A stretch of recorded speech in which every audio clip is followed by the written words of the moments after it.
Hello and welcome to Lloyd's Dressing Gown Diaries Week 2 2013 Six Nations preview.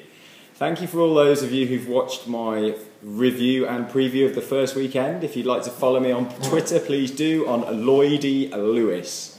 So, let's begin with the Scotland-Italy game. Well, no one really thought that this was going to happen, with Italy potentially moving towards a Grand Slam. It's a big call.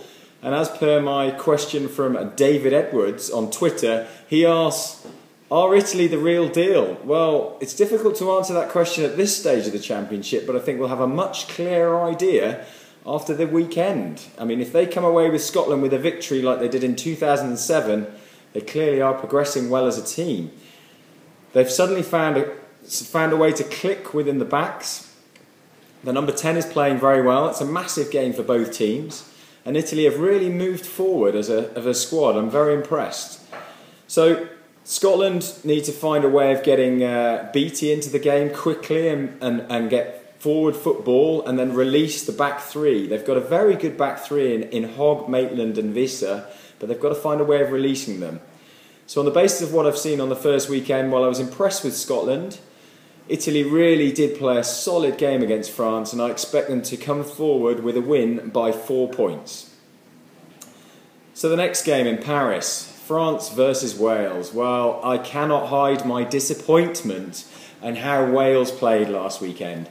I'm getting tired of seeing a team perform well for the last 20 minutes when the game is already won. They've really got to start playing from the first moment, the first kick-off.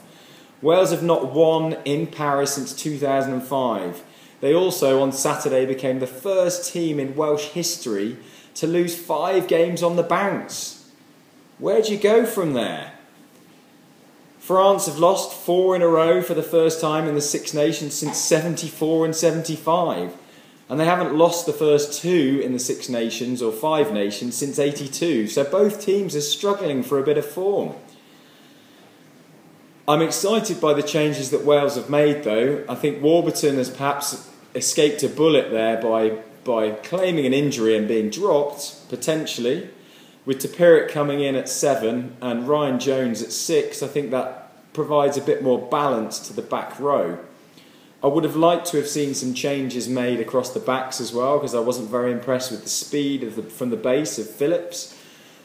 And there are questions over Cuthbert's performance. I'm sure Jonathan Davis has had his poor performance, and that's done and dusted for the next few years, one would hope.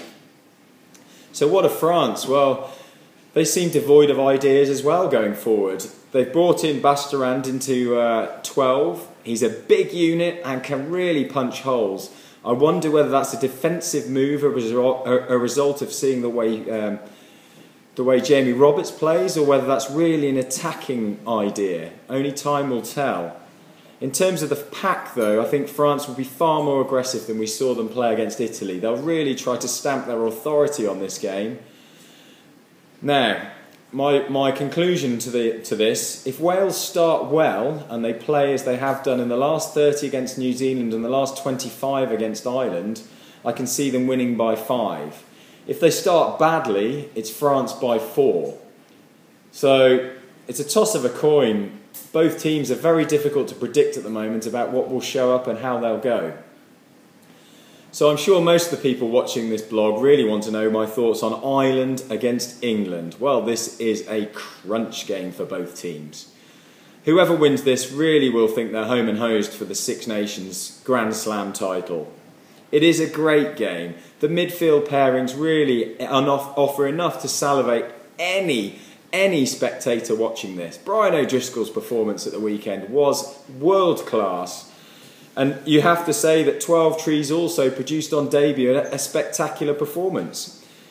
Now, the selections for the England game haven't come through yet, so I would go for 12 Trees and Tuilagi, but I'm not sure that will happen. They may go Tuilagi and Brad Barrett. But certainly that battle on the 12-13 axis for both teams is going to be crucial. Ireland will be hoping for a repeat of the last few visits by England to Ireland, where they dominated in the scrum. I'm sure England think they have a much better platform. Indeed, the captain had a solid game, Rob Shaw, across the park, so they'll be hoping to impose themselves. We'll see what happens. Farrell versus Sexton is another crucial battle in this game, and it will decide the destiny, perhaps, of the Six Nations and of who wears the number 10 for the Lions. Both are pretenders to the crown. We'll certainly see who has the cut and thrust during the game. Sexton produced a solid performance against Wales, but Farrell really was a touch above. So my prediction on that, though, is controversially Ireland to win by 3. Now, regrettably, I'm having to record this on Thursday evening, because otherwise I was going to introduce my new section for this video blog of Freddie's flutter for the weekend. He is, of course, my 3-year-old son. He knows very little about gambling, but perhaps so do I.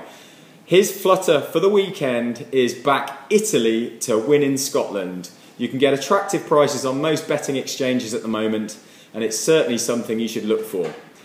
So, all you Six Nations fans, I wish you the best of luck for the weekend, and I hope you manage to see at least 6 halves of rugby.